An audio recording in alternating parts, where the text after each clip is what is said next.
Another long, ugly day and night all across this country. New York State was not an exception. Today is day 94 of the COVID pandemic. It's day 9 of the situation that we're dealing with the killing of Mr. Floyd. And it's the first time that we've spoken about these two situations that we're dealing with now at the same time. And I think at this moment of confusion and unrest, the smartest thing is to take a step back and let's gain a little perspective. And let's just talk as people about this situation. I do a lot of reading, always have, about leadership in a crisis, especially government leadership in a crisis. When is government most important? It's most important at a time of crisis, day in and day out. It does what it does, sometimes better, sometimes worse. But when it really matters is in the middle of a crisis. Now, it depends on what type of crisis we have. Some crises government can take care of on its own. Some crises I can take care of on my own, operational crises, internal crises. But the really difficult ones are the social crises, where it's not really about government. It's really about society, and it's really about people. And people have to handle the crisis. Those are the ones that really test not just the capacity of government, the ability of government, the leadership of government, but they also test who we are as a people and how we respond as a people. My strategy has been in this COVID crisis always, you go to the people, you use the people. It's about them. They are the solution. So you inform the people, you give them the facts, you give it to them clearly, you give it to them without opinion, you give them the facts completely so people know you're being 100% open and honest. You then offer a plan after you give the facts, right? During this COVID crisis, I say, here are the facts, and then I say, here's my opinion. I like to think the opinion is based on the facts, but people can agree or disagree. But offer a plan based on those facts, and then ask for support of the plan. That's what I've always done. That's what we've done during this COVID crisis, which frankly has worked very well for this state. You look at the progress we have made, it's breathtaking how far we've come and how fast we've come. This situation, we have multiple crises that are colliding, and that creates confusion and disorientation. And that's where we are now. We have the COVID crisis that is still going on. At the same time, we have a new crisis, which is the civil unrest from the murder of Mr. Floyd. I believe that's what it was. I believe it was a murder.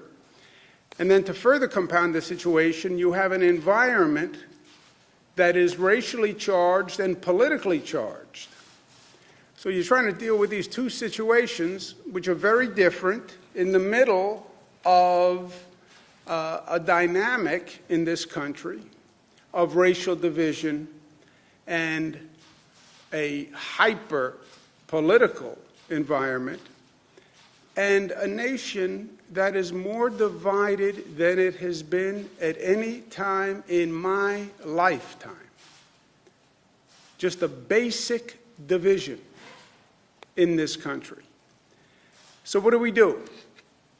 We first take a step back, gain some perspective, and separate the issues. Separate the issues. You want to solve a problem? Let's understand what we're trying to solve for first. COVID-19, let's take that issue and pull it out. On the COVID-19 issue, day 94, we have more good news today. Number of hospitalizations are down. Number of new COVID cases walking in the door is at an all-time low, 154. 154. Congratulations to the people of the state of New York. Look at what you did. Look at the progress you made. God bless you. Number of deaths, just about as low as we have seen it. The numbers, again, are not 100% accurate given the system, but you see the overall direction. So we're doing very, very well when it comes to dealing with the COVID-19 crisis. Buffalo enters Phase 2 today. Western New York, Capital District should enter Phase 2 tomorrow. All the numbers indicate that. Our experts are going over the numbers, but there's no reason to believe that the Capital District doesn't go into Phase 2 tomorrow, and I fully plan to affirm that later this afternoon. But Capital Region will go into Phase 2. New York City is on track in the midst of all of this to open Phase 1 next Monday. Summer day camps are going to open on June 29th. We're still reviewing the situation with sleepaway camps. So that's the COVID situation. That's going very well. Civil unrest post Mr. Floyd's killing. That's also a complex situation with a number of levels. You have protesters who are outraged at what has happened, and you have criminal activity, looting, extremist groups who are using this moment for their own purposes and exploiting this movement and moment. Two very different things. On the protesters, they're outraged. And by the way, I agree with them. What happened to Mr. Floyd was a disgrace. It was repugnant to America. It was repugnant to any good policing perspective or strategy or approach. And it's not just Mr. Floyd. This was not an isolated instance. It goes back to Rodney King and Amadou Diallo and Abner Louima and Eric Garner and cases just like it all across this country. And at one point, enough is enough, and people say, I can't believe this is still going on after all of this time. Rightful outrage. And by and large, the protesters have been peaceful. They're upset. They're angry. Yes. But they have not been violent. They have been peaceful protests. And what do they want? They want overdue reforms. They want reforms that should have been done 30, 40, 50 years ago. They want America to be better. I don't believe we've yet specified an agenda, but you know the agenda forward. You know what we should learn from Mr. Floyd's murder. So he did not die in vain. You need independent investigations of police abuse. You need discovery of records of police who are being investigated. How do you still allow chokeholds in the United States of America? Why can't you have a national standard of what is excessive force? And I think the justice agenda should even go forward, because it's not just about police abuse. There's injustice in housing, there's injustice in health care, there's injustice in unemployment, there's injustice in income distribution, there's injustice in education. I would make education equity part of that agenda. I would make child poverty part of that agenda. And I wouldn't wait for next year. I think that Congress should pass those laws now. That's all outrage at what happened at Mr. Floyd's killing, and how do we learn and move forward and reform, and that's what the protesters are talking about, and that is what this nation is all about. The right to protest, the right to air grievances, and the right to raise issues so government responds. That's one situation. There's a totally different situation that has nothing to do with the protesters. People see this moment and they exploit it. And that is criminal activity, and that is looting. That is people breaking store windows, going in and stealing. That's called criminal activity. They have no right to wrap themselves in the flag of righteous indignation of Mr. Floyd's murder. They demean Mr. Floyd's murder by using this as an opportunity for criminal activity. And that's what they're doing. They're opportunists who are seizing and exploiting the moment. New York City was looted. It was looted yesterday.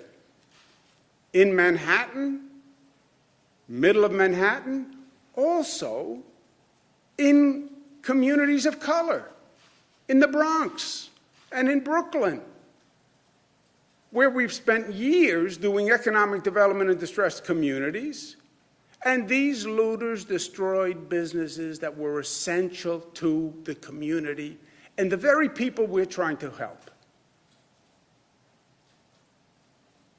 That is a very different situation. The police must stop the looting and the criminal activity. That is the essence of the police force. They are supposed to protect the community, protect the property. They did not do that in New York City last night. They did not do that in New York City last night. And I am disappointed and outraged at what happened in New York City last night. Those looters, that criminal activity hurt everyone. In the communities of the protesters, which are the communities that tend to be the poorest communities in New York City. And the police in New York City were not effective at doing their job last night. Period. They have to do a better job. But separate the protesters from the looting. They are two very different situations with two very different responses, two very different motivations. They're different people, different issues. There is no comparison between those two. The looting, the criminal activity, must be stopped immediately. Period. Especially in New York City. We've had activity all across the state, all manageable, except in New York City. Now, from the state's point of view, I have offered all the mayors of the cities support, state police support, or National Guard, or both. We have 13,000 National Guard who are on standby, who can be deployed. We have the state police mobilized all across the state. They can be deployed anywhere in the state. State police are working with many cities in upstate New York. New York City has said they don't want or need the National Guard, which would be a large-scale support network that we could bring to New York City. Most cities have enacted a curfew. The purpose of their curfew is to help the police deal with the looters. The curfew is not about the protesters. As I said, most of the protesters have been peaceful. They have been nonviolent. The curfew is not to harass protesters, is not to harass law-abiding citizens. The curfews are designed to help the police deal with the looters. New York City had a curfew last night. Obviously, it wasn't enough to help deal with the looters. The other cities also have curfews, different times, different durations, all set locally by the mayors across the state. But what's happening in this environment, with all the politics, with all the anger and rage, all these issues are getting blurred. COVID-19 is one issue. the outrage over Mr. Floyd's murder is another issue. The protesters are one issue. Looters are a totally different issue. We can't blur the line between these problems. Otherwise, you wind up solving nothing because one is blurring into the other. The protesters are separate from the looters. We have this hyper-political moment. We're in the middle of an election season, so everybody's playing politics. And a lot of people want to say, the looters are the protesters. They're one. They're all criminals. No, they're not. No, they're not. It's because you don't want to address the Mr. Floyd murder. So it's convenient to say they're all looters. They're not all looters. They're Americans who are outraged at what happened to Mr. Floyd. That's who they are. There's racial tension in this country. Suggestion, well, the protests are about African Americans who are upset. Yeah, African Americans are upset. But you know what? A lot of white people are upset. I'm white, and I'm upset. You look at those videos of the protests in Washington, D.C.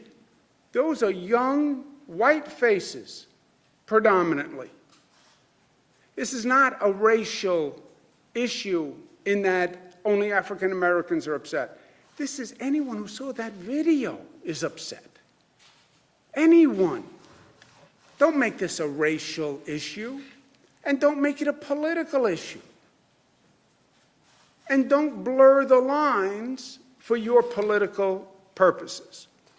To the protesters, for tonight, I ask them to be calm, be peaceful, so the police don't have to spend a lot of time with the protesters, and the police can do their job with the looting and the criminal activity.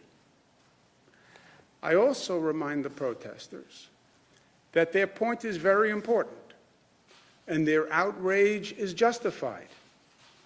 But keep in mind, during this moment, when you're going out to protest, we're still in the middle of the COVID pandemic. We're just reopening Western New York. We're just reopening the Capital District. We're going to reopen New York City this coming Monday. Yes, protest. Yes, express your outrage.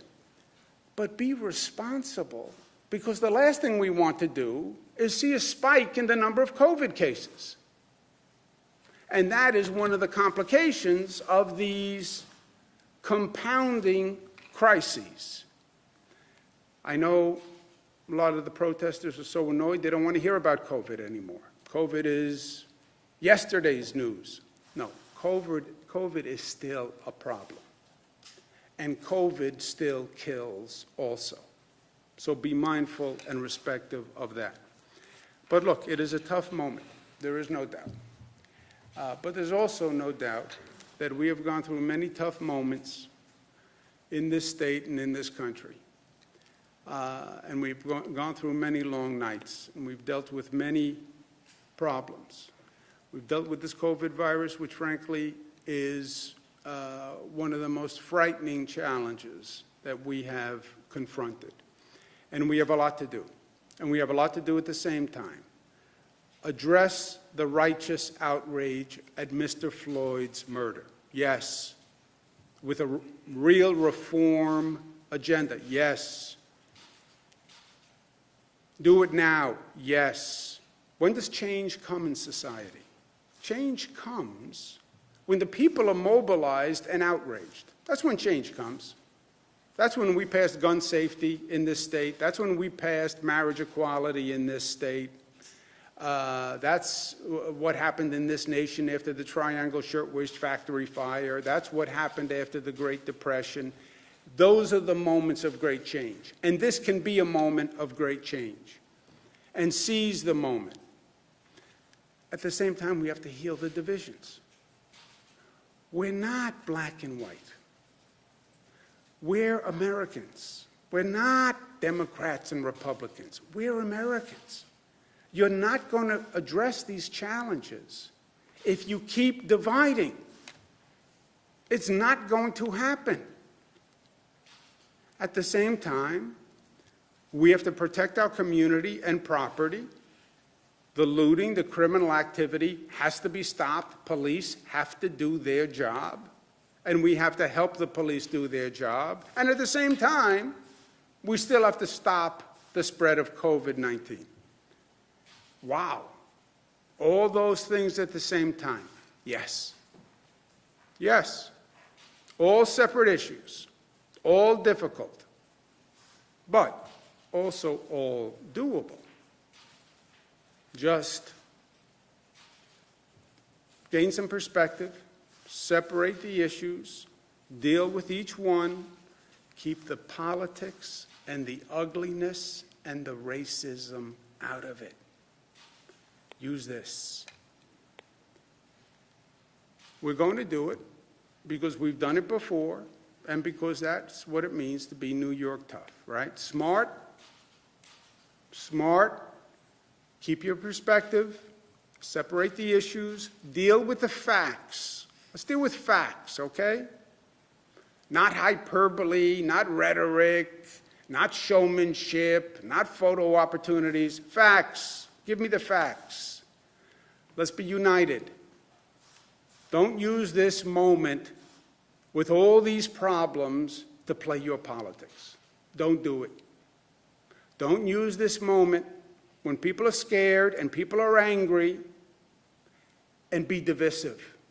Don't play to the fear. Don't do that. Not when the nation is on this precarious edge. Don't do that. That's the one weak spot for this nation always. E pluribus unum. We just put it on our state seal. Out of many, one. The enduring promise, the continuing challenge. How do you do it? We're not black and white. We're not Democratic and Republican. We're not urban and rural. We're America. Stay united. Stay disciplined. And stay loving. You need the most love when things are the most difficult. And that's where we are today. Karen? Governor, you said the National Guard is on standby, and this time I did hear what you said. Are you recommending that they come in to help the police in New York City? And secondly, how is that different than what President Trump said yesterday about having the U.S. military come into states? Yeah, I think what the president was saying was he believes there should be a militarization of the police, in essence.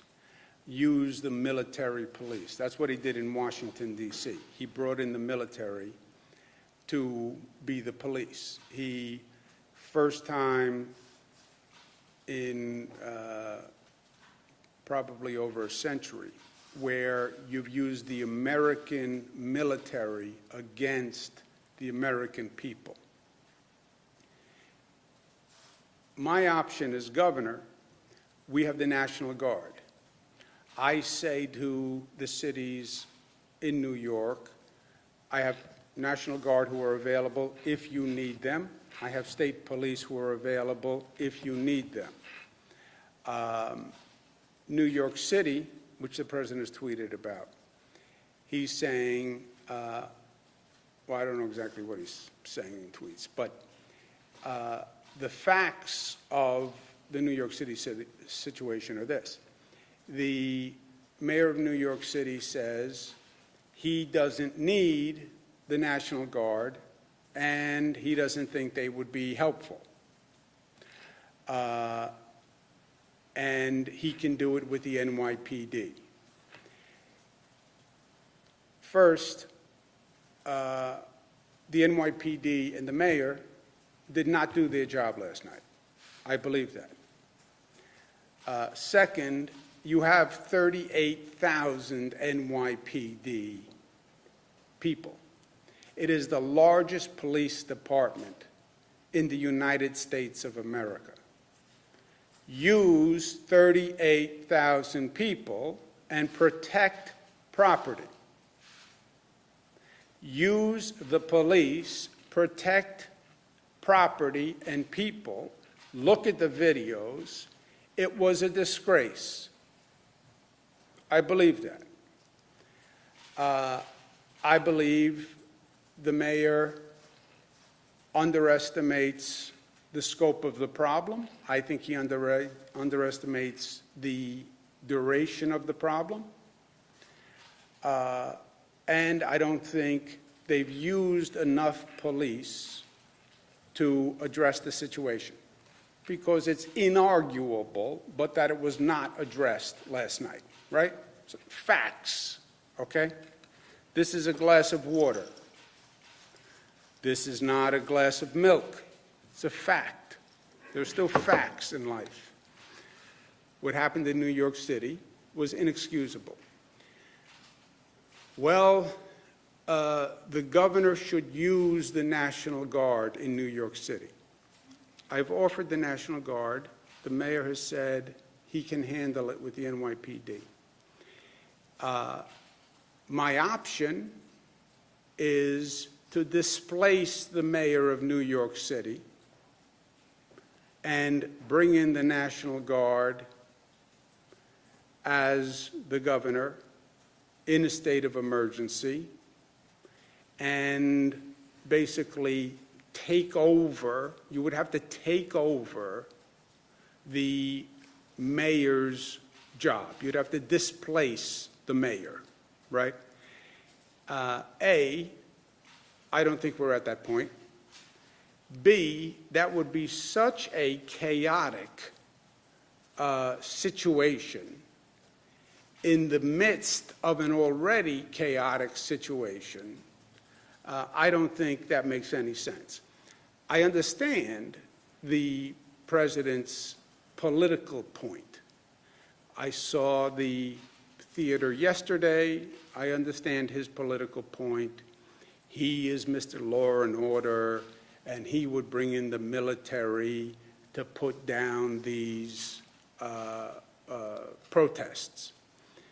The president doesn't want to distinguish between the looters and the protesters. See, the president doesn't want to speak about the killing of Mr. Floyd. The president wants to talk about just looting, because if he's talking about looting, he doesn't have to talk about the killing of Mr. Floyd. And he doesn't want to talk about the killing of Mr. Floyd. And he doesn't want to talk about reforming the justice system. He doesn't want to talk about that. So he wants to say they're all looters. They're not all looters. That's his political spin on all of this. I'm doing government. Government versus political spin. To do what he's talking about, the governors should just bring in the National Guard over the mayors. You'd have to displace the mayor, right? That's practically, governmentally, how do you do that? You'd have to displace the mayor.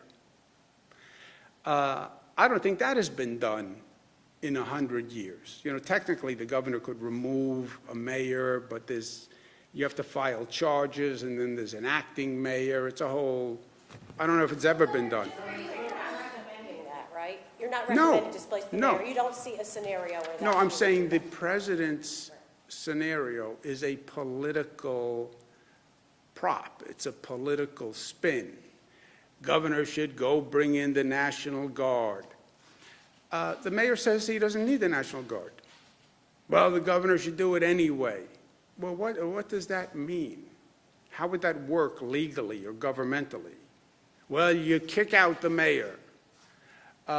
You'd have to. You'd have to displace a mayor in the middle of this situation and file charges and have a hearing. You know, governmentally, it is absurd.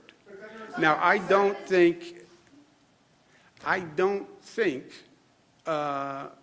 I'm not happy with last night, and the police did not do their job last night. But you have 38,000 NYPD. they have protected the city before in these situations. I've seen them do it before. So I know they can do it because I have seen them do it. They did not do it last night. That is true. But I believe in the inherent capacity of the NYPD if managed and if deployed. That's what I think hasn't worked. And that has to be fixed, and it has to be fixed today. Stop the looting. And I do believe the NYPD, well deployed, wouldn't need the National Guard, right? Because they are trained to do this. Remember, the National Guard are not a trained military force. I'm sorry, trained police force. That's not what they do, the National Guard. When we use the National Guard, we normally use them for labor-related operations, giving out food, delivering food in New Rochelle during the coronavirus, snow removal, traffic management, storms, taking down trees, etc. But they're not a trained urban police force. That's not what they are. So then I do believe in the capacity of the NYPD, but I also believe it wasn't done last night. I believe the president's theory is all political spin, and to actually do it governmentally, legally, you'd make a bad situation worse. You overruled the mayor earlier in the pandemic regarding closing schools. So why is this any different? Why can't you utilize your emergency powers to bring in the National Guard? And also, it's now noon. De Blasio, he said that he didn't need the National Guard around 11:30. Had you guys talked? And also, will this impact the reopening of New York City on June 8th? But again, you've overruled the mayor on the closing of the schools, also several other orders that the city had announced in some semblance, and then you issued an executive order. Why is this any different? Yeah, it's factually, your question is not correct. In what sense? I'll tell you. I did not overrule the mayor's decision on the school closing. The mayor had no legal authority to do it. So he was not overruled. He didn't have the legal authority. When I did the state executive order, it gave me authority over all schools in the state, period. So if the Buffalo school superintendent said, I think they should be opened or I think they should be closed, I'm not overruling him. He has no legal authority in the matter because the executive order gave me legal authority. He could have an opinion, but he has no authority. So I didn't overrule the mayor. He said this should happen, except he had no authority to make a decision about the school. So it is totally different. What's the difference then, Mayor? I mean, Governor, why can't you come in and bring the National Guard? Why can't you overrule the mayor? I could. You literally would have to displace the mayor? You would have to displace the mayor. Because of his obstinacy, he doesn't want to bring the National Guard. So how did this work? Did he deny your offer? He didn't deny an offer. I've offered all the mayors the National Guard and state police. Some have accepted it, some haven't. They make that determination. I get the politics of what your paper believes and what the president believes. Okay. So I get the politics and philosophy of your paper and the president, but governmentally, how would that work? You can't have two police forces. Governor sends in the National Guard, that's one police force, and then you have the NYPD, that's a second police force. That's called chaos and mayhem, and people get hurt. There has to be one police force that's managed. So you legally, yes, can you displace a mayor? yes, a mayor can be removed. It has not happened. I can't find a precedent. But theoretically, it is legally possible. It is a bizarre thing to try to do in this situation.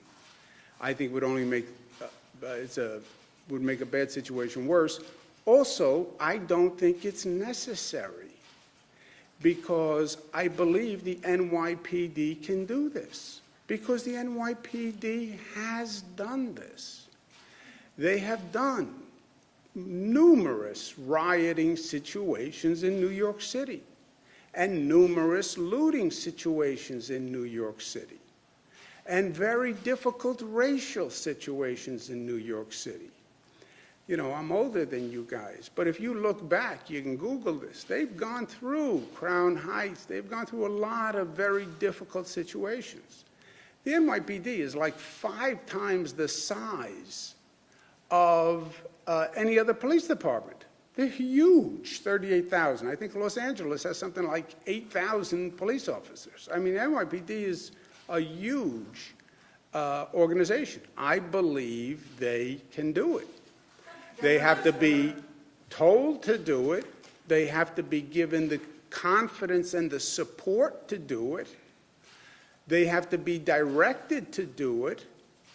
You know, police officers want to know that they're supported and they know what the mission is, and they're going to be supported in doing it, but I believe they can do it. Have you requested to send National Guard members to D.C.? Have you spoken to Commissioner Shea? Have you made your displeasure known to him? I have not spoken to him today. I spoke to them yesterday. And when you say do your job, that's a broad mandate. What would you like to see? Do you want to see more cops in the street? And could we open this up to the state police? What sort of law enforcement methods are they not performing that you would like to see them perform? I think, look, I've seen, again, do your job. Do what you've done in the past. You know how you've stopped looting in the past? And how you stopped rioting in the past? Do that again. Whatever you're doing differently now, stop doing it. And do what you did was effective. I think it's deployment. I think it's the numbers. You have 38,000 police officers. Deploy them. Give them the support. And look, on the videotape, to me, you see a lot of looting and not enough police presence. Governor. Superintendent Portland, what would you say? What would you do differently if you were running the NYPD? Listen, the NYPD is a very well-trained professional police department. It's very well run. They're one of our best law enforcement partners. We've offered help. We've offered help to the communities upstate. We've in Buffalo, Rochester, Syracuse, Albany, Newburgh, and we stand ready to help the NYPD at any time. But that's really a decision made by the political. I'm sorry to interrupt you. What are they doing wrong? What are they doing wrong is it was rampant looting across the city last night that they did not stop, and that was their job. That's what they did wrong. Were you asked by the president to send National Guard troops to D.C.? If so, how many were requested? If you sent troops, how many were sent and why? If you denied the request, why was that decision? We have the National Guard in this state on standby if we need them in this state. And we're not in a position at this point to offer National Guard assistance to any place outside of the state because we may need them. Were you asked by the president to do so? I don't know what requests they've gotten, but I can tell you this. I wouldn't grant any request to send National Guard out of the state at this time because I want them in this state in case we need them. The nation's Medicare chief says that New York State did not follow federal protocol when COVID patients were sent back to nursing homes. Do you have a response to that assertion? Say that again? The nation's Medicare chief, Seema Verma, says New York State did not follow federal guidelines in releasing COVID patients back to the nursing homes. Yeah, I think that's exactly wrong. We've read you the federal regulations before. I don't have them with me. Do you know what this is about? Yeah, it's just wrong. And this is not a question of opinion. And I know that there's a lot of politics going on behind the scenes in Washington right now on the COVID response. But there are words written down on a piece of paper, and you can read them yourself. I read them in a prior press briefing. I know they're hanging their hat on saying, but they said that you have to make sure that the nursing homes are able to accept the patients and properly care for them. That's Title 10 of the New York State Code Rules and Regulations that governs administration of nursing homes. It says that plainly. Nursing homes can only accept nursing home patients that they can properly care for, and in this instance, it meant being able to cohort patients, properly have PPE, et cetera. So it's just not true. But I can give you, again, the piece of paper that has the March 13th order written on it from CMS. Looking on the COVID thing, I have worked very hard all through the COVID thing. You know, let's take a step back. We're dealing with the George Floyd murder in a hyper-political environment. We were dealing with COVID in a hyper-political environment, right? The hyper-political environment didn't just start. I worked very hard to stay away from the politics. I worked very hard to work with the president to do the best for New York, right? And I've said in this room 57 times, I'm not going to engage in politics.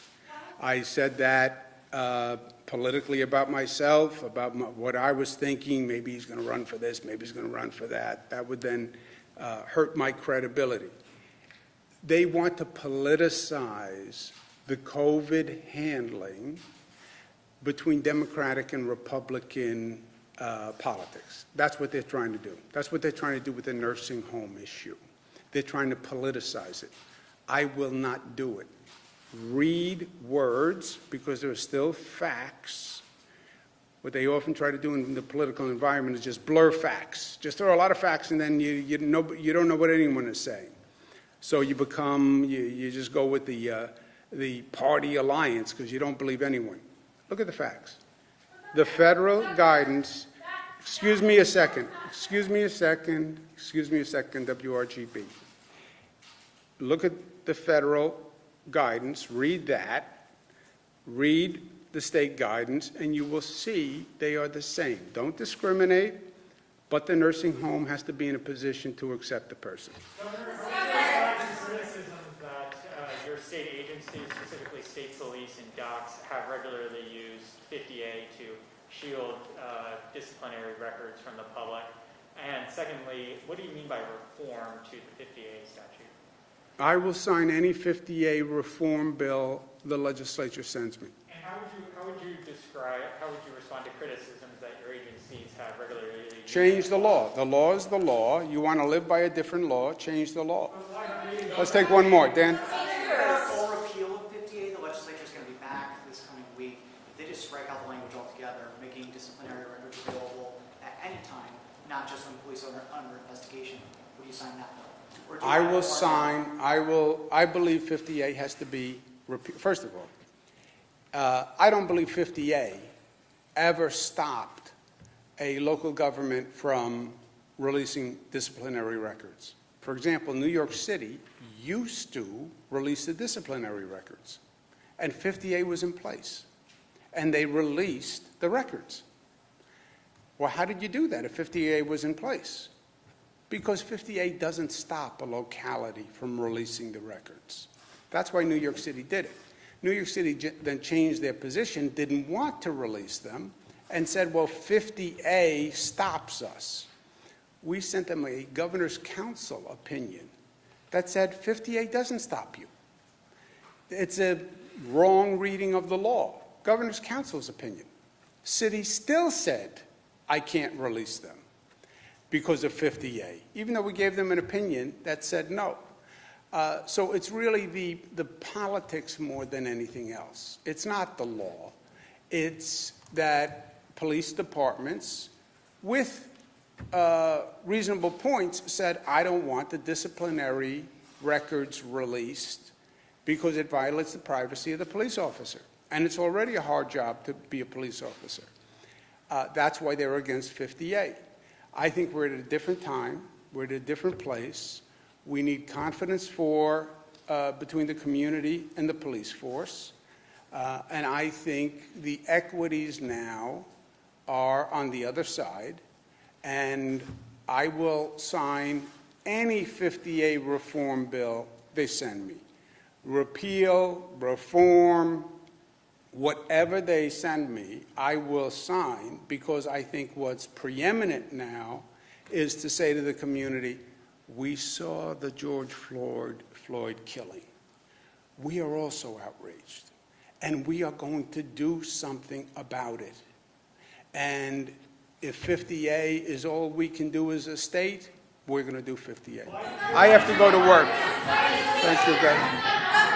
Thank you.